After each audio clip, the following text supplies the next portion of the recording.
شفیق کا لال رنگ قبرستان کی خاموشی کو چیر کر اندر گھس رہا تھا۔ بلال جو اپنے دادا کے قبر پر پھول چڑھانے آیا تھا، گھبراہٹ محسوس کرنے قبرستان اسے بچپن سے ہی ڈراتا تھا، لیکن آج یہ خوف کچھ الگ ہی تھا۔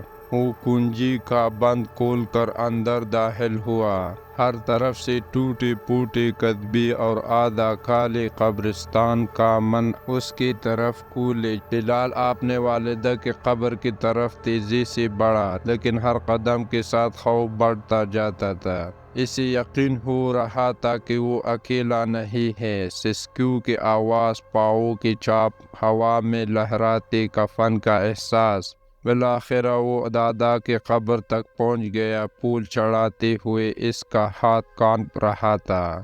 اس نے دعا کیا، کلمات پڑھے، لیکن اس کی آواز بھی خود اسے ڈرا رہی تھی۔ اچانک اسے احساس ہوا کہ کوئی اس کے پیچھے کھڑا ہے۔ اس نے آہستہ سے مڑ کر دیکھا۔ وہاں کچھ بھی نہیں تھا، صرف درختوں کی سایہ اور ٹوٹے کتبے تھے۔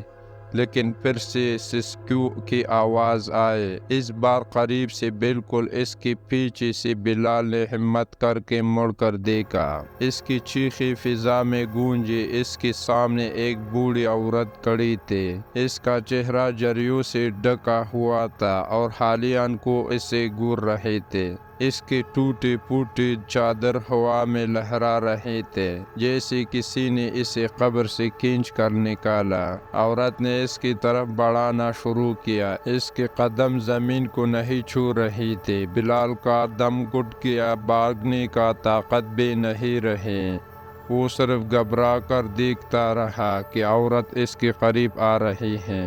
آخر قریب پہنچ کر عورت نے اس کی طرف ہاتھ بڑھایا۔ بلال نے آنکھیں بند کر لی اور اپنا بچاؤ کیا، لیکن کچھ نہیں ہوا۔ اس نے آنکھیں کھولی تو عورت غائب تھی۔ قبرستان کی خاموشی پھر واپس آ گئی تھی، صرف درختوں کی سرسراہٹ باقی رہ گئی تھی۔ بلال وہاں سے لڑکھڑا کر اٹھا اور بھاگنے لگا۔ یہ کہانی قبرستان کے ان خوفناک نشاندہی کرتی ہے جو ہمارے تخیل کو ڈراتی ہے۔ شاید وہاں کچھ نہیں ہوتا، لیکن کبھی کبھی خوف پر منطق کو پار کر کے ہم پر اپنا سایہ ڈال دیتا ہے۔ نوٹ: اگر آپ چاہیں تو میں اس کہانی میں مزید تفصیلات شامل کر سکتا ہوں، جیسے کہ عورت کہانی یا قبرستان سے جڑے ہوئے کوئی اور واقعات۔ مجھے بتائیں آپ کیا چاہتے ہیں۔ Thanks for watching. Subscribe my YouTube channel.